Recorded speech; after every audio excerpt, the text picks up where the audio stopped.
The Bronx is known for its energy: Yankee Stadium, hip-hop, the Grand Concourse, the pulse of New York. But beneath that rhythm lies something quieter.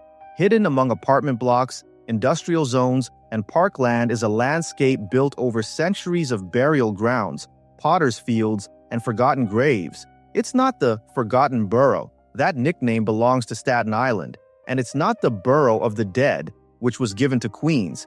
But the Bronx earned its own reputation as New York's overlooked city of the dead, a place where memory and neglect collided.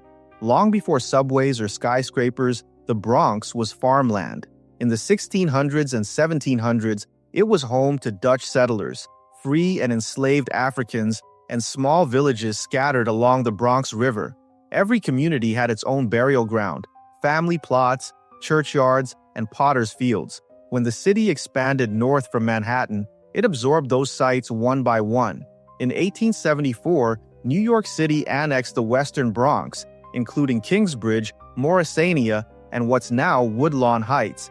And in 1895, it annexed the eastern section. When the 5 boroughs were consolidated in 1898, the Bronx joined officially, though it didn't become its own county until 1914.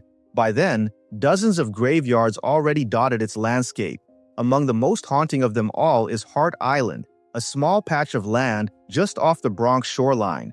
In 1869, New York City began using it as a potter's field, a burial ground for the unclaimed and the nameless. For over 150 years, it has received more than 1 million burials. Unmarked trenches hold pine boxes stacked 3 deep, each labeled only with numbers. For most of that time, Hart Island was under the jurisdiction of the Department of Correction, its burial work carried out by inmates from Rikers Island. Families rarely visited. Public access was limited. The city had effectively hidden away its poor and its unknown. That changed only recently. In 2021, Hart Island's management was transferred from the Department of Correction to the Parks Department, finally opening the island to regular visitation and allowing families to locate loved ones through an online database. It was a small act of dignity, decades late, but significant. Beyond Hart Island, the Bronx has been home to burial grounds both grand and forgotten. The most famous is Woodlawn Cemetery, opened in 1863. It's one of the nation's most spectacular necropolises, 400 acres of mausoleums, statues, and winding roads that hold some of the city's most recognizable names: Duke Ellington, Herman Melville, Fiorello LaGuardia. But even Woodlawn was born out of displacement. When Manhattan cemeteries were cleared for development in the mid-19th century, thousands of remains were reinterred there. In that sense, even its beauty tells a story of removal, the living city pushing its dead further north. Just a few miles south of Woodlawn lies a very different site, West Farms Soldiers Cemetery.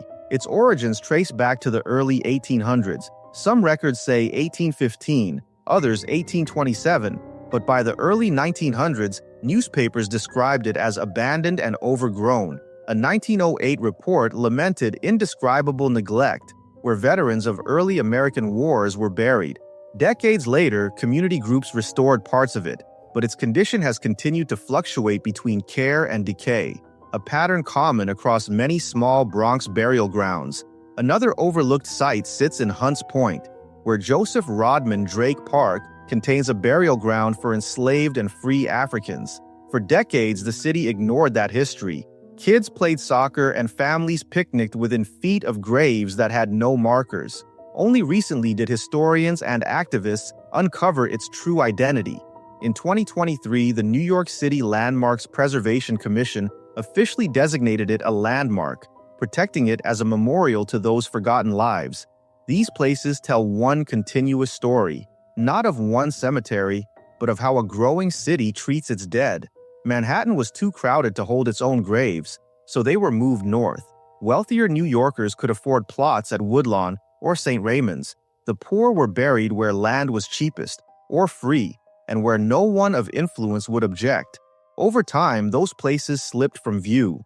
As the 20th century unfolded, the Bronx changed fast. Subways arrived, apartment houses rose, factories expanded, highways cut through neighborhoods. Each wave of construction erased more burial sites. Some graves were moved carefully, others were paved over. records vanished. Land deeds changed hands so often that even churches forgot where their parishioners were buried. By the mid-1900s, maps still listed about 24 active cemeteries across the Bronx, but countless smaller ones had disappeared entirely. The neglect wasn't just physical, it was symbolic. While Queens gained the nickname Borough of the Dead for its vast, well-kept cemeteries like Calvary and Cypress Hills, and Staten Island earned the title Forgotten Borough for its isolation, the Bronx became something quieter, the borough where forgotten graves coexisted with forgotten neighborhoods. In the 1960s and 70s, when arson and disinvestment tore through the South Bronx, many small cemeteries fell deeper into ruin. Fences collapsed, gravestones disappeared, and what had once been sacred ground became dumping sites. City agencies had other priorities: housing, policing, survival.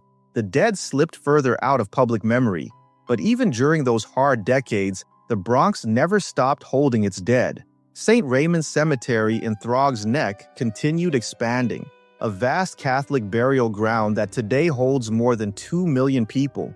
Newer cemeteries were built on the outskirts, and older ones like Woodlawn remain stable thanks to endowments. Yet the smaller community burial sites, African American, Native, or immigrant, remained vulnerable. By the early 2000s, a new generation of historians and volunteers began to rediscover them. Projects like the New York City Cemetery Project and the Hart Island Project started cataloging lost burial grounds. Local schools joined cleanup days at West Farms and Van Nest. Genealogists traced burial permits back to vanished plots. The Bronx was slowly remembering its dead.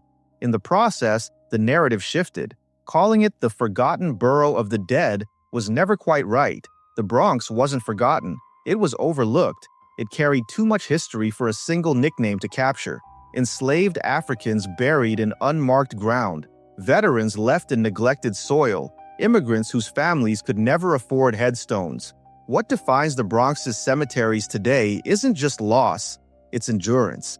The same borough that endured abandonment and firestorms still protects some of the oldest burial sites in the city. The fight to preserve them reflects the Bronx's larger story: resilience, rediscovery, and pride. Visit Woodlawn Cemetery and you'll see grandeur, marble angels and mausoleums, a city of the dead that mirrors the ambition of the living city beside it. Walk the perimeter of West Farm Cemetery and you'll see the other side: rusted gates, uneven stones, but also flowers left by neighbors who still care. Stand at the shore near City Island and look toward Hart Island, and you'll see the line where the city finally began to reckon with the people it once buried and forgot. That's what makes the Bronx's relationship with death unique. It isn't about horror, it's about visibility. The dead here were never ghosts in the supernatural sense. They were the working class, the enslaved, the immigrant, the unknown. Their disappearance from records mirrored their invisibility in life, but each rediscovered grave, each restored fence, each new landmark proves that forgetting isn't final. So when you hear people talk about New York cemeteries, don't just think of Queens or Staten Island. Remember the Bronx. Remember that beneath its parks, playgrounds, and subway lines lies another layer, a city of the dead that built the foundation for the one we see today. Because in the Bronx, even the forgotten still have stories, and as long as those stories are told, the borough's dead will never truly disappear again.